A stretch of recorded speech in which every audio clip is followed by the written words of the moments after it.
MLA. Sounds kind of like some sort of secret code, doesn't it? But it's not. It's not a secret. It is a code. MLA is something that you will definitely hear about if you are taking an upper level high school English class or a college class.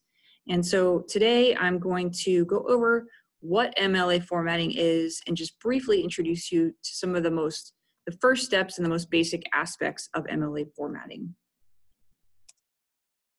So MLA actually stands for Modern Language Association. It's an actual group of people who meet to set up the documentation style used in liberal arts classes and subject areas and professional content areas. They produce a handbook that lists all the rules, which we all follow, and they have a website that tells you about some of those rules as well.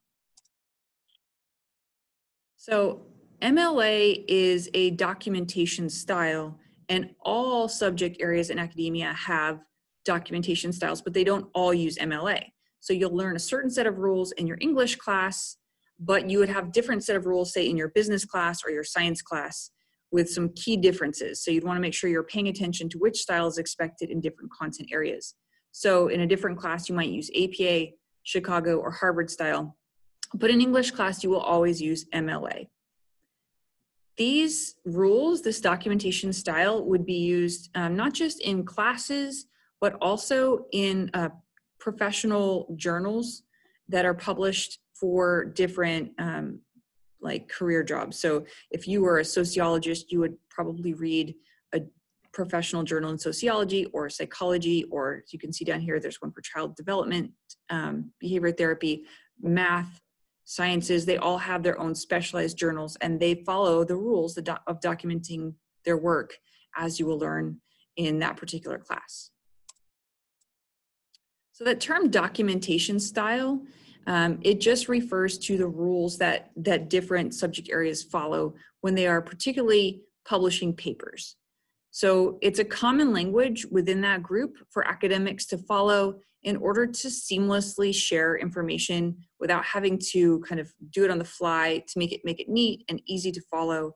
It's a systematic collaboration. So every punctuation mark, every different order of information when you list things, all matches and everybody understands exactly what it means without having to sit there and explain it in the middle of your paper.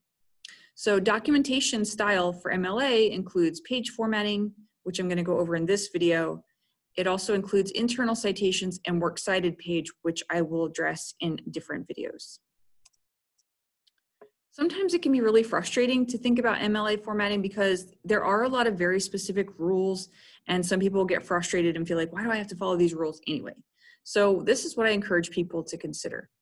By being in a college class, you have asked to be part of an existing community. It's not a community that was set up just for you. It's a community that's long-standing. And so when you ask to join a community, it's typical and respectful for you to follow the rules already established. So you agree when you enter into that community that you're going to follow the rules and conventions of that group. Another reason it's important to understand MLA formatting is because you want people to understand you and take your work seriously, and you want to understand the language that other people are using. And MLA is a coded language. And so if you don't know it, if you're not familiar with it, you're going to feel like you don't understand what people are talking about when they address aspects of your paper, and other people won't be able to understand where you're coming from if you come in and you're not using the documentation style. And in fact, some professors cannot get past disregard for or errors in MLA formatting, and you will never get an A in that class if you're not following the rules. So you want to make sure out of respect and due diligence that you are following the rules for MLA in English class and the documentation style rules that exist in your other classes as well. So today in this video, I'm going to show you about page formatting. Page formatting is a term that refers to how you set up your document overall. The first page of your document will have some special features, and then some of those features will continue on to additional pages of your document. Specifically on the first page, you'll have a header, and the header actually should appear on every page of your document. I'm going to take a second to show you how to do that. You can't just go up to the top of your document and type in a page number and then that's it. That doesn't work. So you would want to go to Insert and then Page Numbers. And you're going to choose to put the page numbers in the upper right-hand corner of every document. Do not click Different First Page, and do not type your heading in the header space, because if you do, it will put your heading on every page of your document, and that's incorrect. So you've inserted your page number, and then you put the cursor in front of your page number, and then you type your last name in front of it. Once you do that, it will appear on every page of your document. You always also want to make this font match the rest of your paper, whatever the rest of your paper is. So that's how you insert your heading. Your header should include your name, first and last name, your professor's name, the course name, and the date.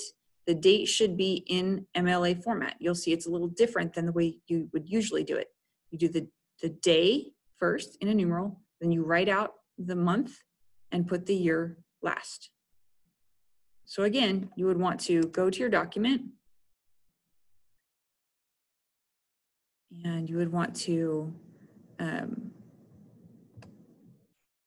not type it up here in the heading. You would want to put it like in the first line of your document. So my name, Amy Ashton, and then, oh, here you see it's got to be double spaced. So I'm going to change the spacing. Format, line spacing, and we're going to go to double. Amy Ashton, professor, let's say, I'm myself, teaching class and a student. How often does that happen? Comp 2, and then today's date, and it's the 8th of September, 2020. Okay, so now this will only appear on my first page, whereas the header will appear on every page, and that's what you want. The next feature to notice is the title. The title should be centered. It's the only part of your paper that should be centered is the title. And it should be academic in style. It should not be like paper number 1. It should be something that gets at the theme or the thesis of your essay. The font should be 12 point, but MLA doesn't actually specify what font you should use other than it should be readable or that you should follow your professor's instructions. Some professors have a preference. I in particular prefer Times New Roman, and I'll put that on my assignment sheets. And if your professor says use Times New Roman, you should do that. If they say use Arial, you should use that. The next thing here is the margins. The margins should be set to 1 inch, which is the default already on Google Docs. So you shouldn't have to change that. And then paragraphing. Notice that there's no extra spaces between your paragraphs. Instead, the new paragraph is indicated by a tab. And that may or may not be the default on Google Docs. So I'm gonna check. So it would have like MLA formatting. This is a trick I like to use with titles. Topic, : rules of the road.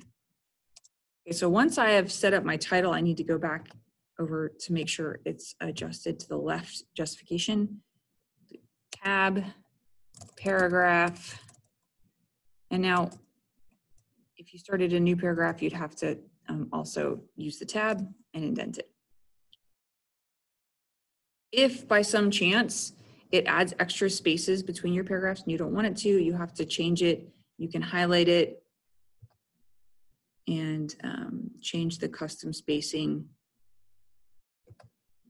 It says before and after the paragraphs, those should both read 0. Otherwise, it will add extra spaces between your paragraphs. You don't want that.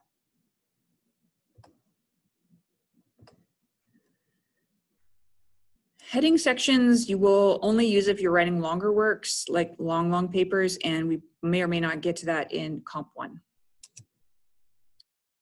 So there are a lot of rules in MLA formatting. Just setting up your first page of the document, I listed like 10 rules. And so it's not so important that you memorize all those rules. And in fact, that doesn't really matter. You get, as you're immersed in it, you get used to the rules, but they actually sometimes change the rules. So it's not so important that you memorize the rules, but you should know where to find the rules. And so my go-to is OWL Purdue. OWL stands for Online Writing Lab, and the one I like to use is produced by Purdue University. You can get to it just by typing in the address bar OWL Purdue, and I often say MLA on top of it to narrow it down because OWL Purdue has a lot of topics in it. I would suggest bookmarking this on your Chrome tab. It's a good go-to style guide. Some classes require you to purchase a very expensive book, but there's a lot of stuff online for free. So if I had just gone to their homepage, it would look like this. I would click research and citation, and you can see they have other styles too. They have APA, Chicago, AMA, and other styles, but we're using MLA because we're an English class. And then in particular, you're looking at their formatting and style guide. And we're going to be looking for today's purposes under general format so that you can see the rules for how to set up your document. You can see these are all rules that you're supposed to follow. And then they give you a sample, which is the one that I used in my presentation.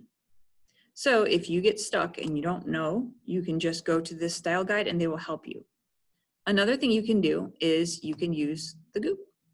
The Google has access to a whole bunch of different style guide resources. So if you don't know how do I cite this kind of a source, then you can Google that, and then it will lead you to some sources that tell you how to do it. I suggest looking particularly at sources created by colleges. They're probably the most accurate. And then of course you can ask for help. If you've looked at all your resources, you looked on OWL Purdue, you used the Google, and you still can't figure it out, you can email your professor with particular questions. You should have a study group set up. They can help you. And also librarians are well-versed in this. So that you can go to a librarian and they can help you with your questions as well. If you can't access your teacher right away, or your professor's not answering your email fast enough, you can go to a librarian. So that's the basics of what MLA formatting is and how to use it. And so we've started out small. We're going to just start with page formatting, and in future videos, I will explain to you the other aspects that you would use. So right on.